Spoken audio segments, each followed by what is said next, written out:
الرحیم۔ الحج اشہر معلومات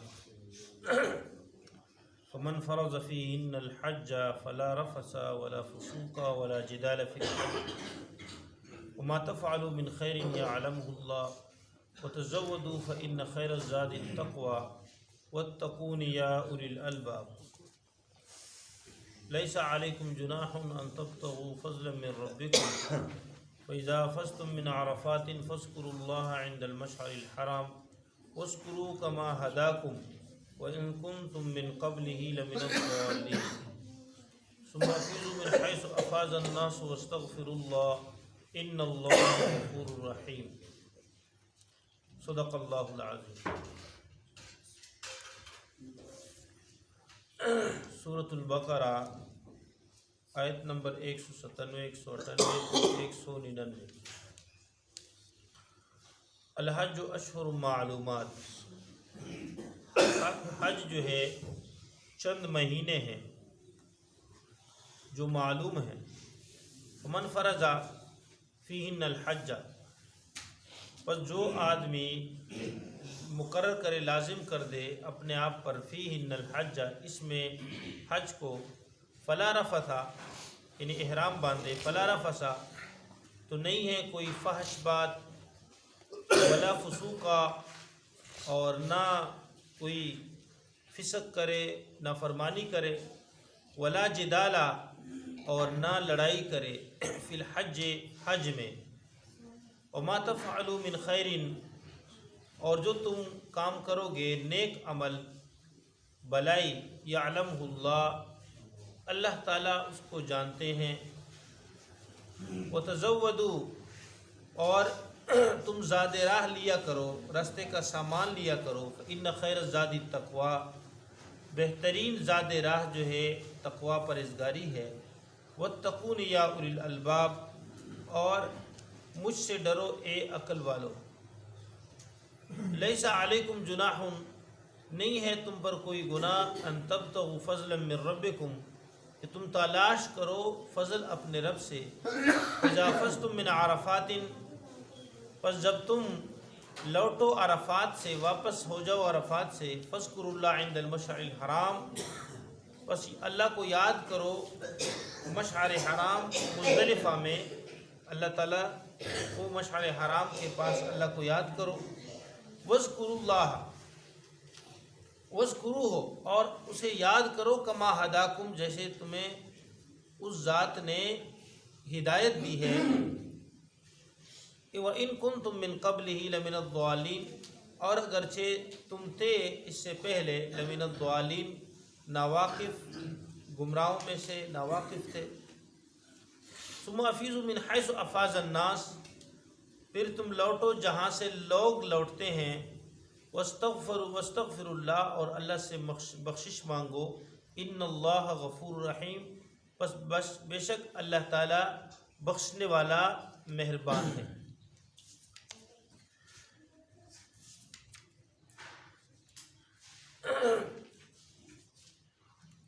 اللہ جل شانہ ذات عالی فرماتے ہیں الحج اشہر معلومات، حج جو ہے معلوم مہینے، یعنی شوال سے لے کر ذوالقعدہ اور 10 تاریخ ذی الحجہ کی، یہ اس سے مراد ہے۔ من فرض فیہن الحج جو آدمی احرام باندھے اس میں حج کا، فلا رفث ولا فسوق ولا جدال فی الحج، یہ حج کے آداب ہیں کہ حج میں بے حجابی، بے پردگی کے کوئی کلمات، باتیں نہ کرے، بے حیا والی بات نہ کرے، عورتوں سے اختلاط نہ کرے، بے پردہ نہ ہو، عورتوں کی طرف رغبت نہ کرے بلکہ پرہیزگاری کرے، اور بے حجابی کی کلی گفتگو نہ کرے۔ فلا رفث یہ سارے معنی اس میں، عورتوں والی بات نہ کرے، عورتوں کی طرف مائل نہ ہو جائیں، اور بے حجابی کی باتیں نہ کرے، بے حیائی باتیں نہ کرے، اپنے آپ کو اس سے محفوظ رکھے۔ ولا فسوقا اور نہ فرمانی کرے، نہ گناہوں میں شامل ہو جائے۔ کیا مراد ہے؟ احرام کے ممنوعات سے اپنے آپ کو بچائے۔ جو احرام کے اندر ممنوع ہے، ان تمام چیزوں سے اپنے آپ کو بچائے۔ اور 6 چیزیں جو احرام کے محظورات میں بیان کیے گئے ہیں، بیوی سے مباشرت کرنا، اس سے اپنے آپ کو بچائے، نمبر 1۔ نمبر 2، خوشبو لگانا، اس سے اپنے آپ کو بچائے احرام میں۔ نمبر 3، بدن سے بال دور کرنا یا ناخن کاٹنا، اس سے بھی اپنے آپ کو بچائے۔ 4، خشکی کے جانور کا شکار کرنا، اس سے اپنے آپ کو بچائے۔ 5، سلے ہوئے کپڑے پہننا، یہ صرف مردوں کے ساتھ جو خاص ہیں، سلے ہوئے کپڑے یہ پہننا، اس سے اپنے آپ کو بچائے، بلکہ احرام اس نے 2 چادریں ہیں وہی باندھے ہوں گے۔ نمبر 6، سر اور چہرہ کو ڈھانکنا، اس سے اپنے آپ کو بچائے۔ اس کے بعد اللہ فرماتے ہیں ولا جدال، اور لڑائی نہ کریں۔ جدال جھگڑے، تکرار، کس قسم کے نزاع اور لڑائی نہ کرے۔ تو احرام کی حالت جو ہے یہ بہت جو ہے ادب والی، اور اس حالت کا اس نے اپنے اوپر التزام کے لازم کر دیا کہ میں صرف حج کے لیے آیا ہوں اور میں حج کے کام کروں گا، اس کے علاوہ دوسرے کاموں میں نہ لگے اور لڑائی نہ کرے، اس کا تو بہت نقصان ہے، شدید نقصان ہے۔ وما تفعلوا من خیر، اور جو تم بلائی کرتے ہو، یعلمہ اللہ، اللہ تعالیٰ اس کو جانتے ہیں۔ وتزودوا، اور زاد راہ لے لیا کرو، جب تم حج پہ جاؤ تو زاد راہ لے لیا کرو۔ فإن خیر الزاد التقوی، بہترین زاد راہ جو ہے پرہیزگاری ہے۔ واتقون یا اولی الالباب، اور اے عقل والو مجھ سے ڈرو، اللہ فرماتے ہیں خوف اور تقوی کا اہتمام کرو۔ اب سفر حج کے درمیان جو ہے بعض صحابہ کرام اپنی سواریاں کرائے پہ بھی دے دیتے تھے، سواریاں جو تھی جن پہ وہ گئے تھے حج کے لیے وہ کرائے پر بھی دے دیتے۔ حضرت عبداللہ بن عمر فرماتے ہیں کہ ہم نے رسول پاک صلی اللہ علیہ وسلم سے پوچھا، یا رسول اللہ یہ تو تجارت ہے، ہم حج کے لیے آئے ہیں، تو کیا یہ ہمیں گناہ تو نہیں ہوگا؟ اللہ تعالیٰ نے یہ آیت نازل فرمائی، اللہ فرماتے ہیں لیس علیکم جناح، نہیں ہے تمہارے اوپر کوئی گناہ، ان تبتغوا فضلا من ربکم، کہ تم رزق حلال اپنے رب سے تلاش کرو۔ فضل رزق حلال کو کہتے ہیں، اب کوئی تجارت کا کام کرو اور اس میں رزق حلال تمہیں ملے، لیکن تمہارے حج پر فرق نہ پڑے، تو یہ اس طرح تجارت کرنے کا کوئی گناہ نہیں ہے۔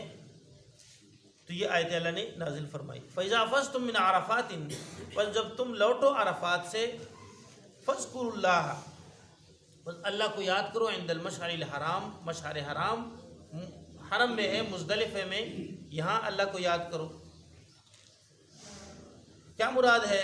فرماتے ہیں کہ جو عازمین حج ہیں 8 ذی الحجہ کی دوپہر تک مکہ معظمہ سے وہ مینا جاتے ہیں، اس کے بعد 9 ذی الحجہ کو طلوع آفتاب کے بعد سے مینا میں طلوع آفتاب تک ہوتے ہیں، اس طلوع آفتاب کے بعد پھر 9 ذی الحجہ وہ مینا سے عرفات جاتے ہیں، روانہ ہو جاتے ہیں۔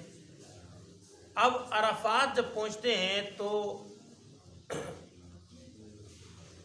زوال کے بعد سے لے کر غروب آفتاب تک عرفات میں وقوف ہوتا ہے۔ زوال کے بعد سے لے کر 9 ذی الحجہ کو غروب آفتاب تک کیا ہوتا ہے؟ وقوف ہوتا ہے۔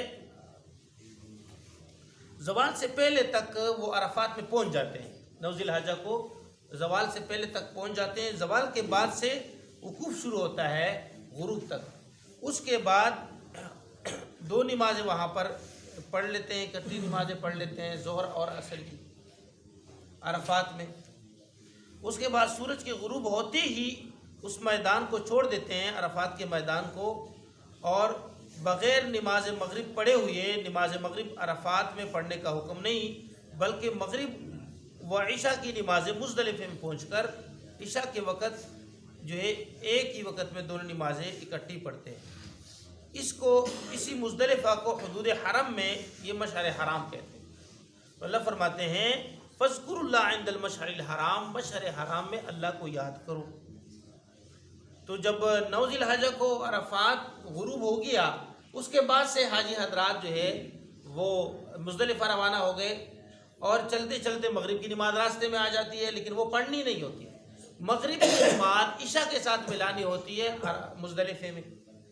تو یہ فرماتے ہیں فاذکروا اللہ عند المشعر الحرام، مشعر حرام جو ہے عرفات میں حرم کی جگہ میں ہے، وہاں پہ پہاڑ ہے یعنی مزدلفے میں، وہاں پہ وقوف ہے، اور وہاں پہ عشاء کے وقت میں دونوں نمازیں پڑھ لیں گے حجاج حضرات، جس کا اس آیت میں اللہ تعالیٰ نے ذکر فرمایا۔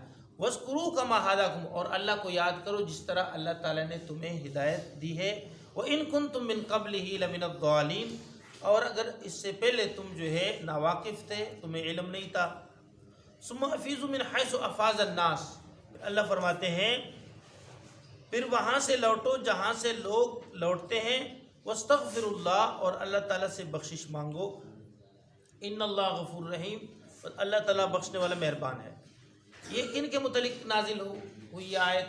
فرماتے ہیں کہ جو قریش تھے وہ اپنے آپ کو بیت اللہ کے جو ہے مجاورین میں شمار کرتے تھے، خدمتگار میں شمار کرتے تھے، تو وہ عرفات نہیں جاتے تھے، وہ مزدلفے تک پہنچتے تھے، پھر وہیں پر وقوف کرتے تھے، اور عرفات 9 ذی الحجہ کو عرفات نہیں جاتے تھے۔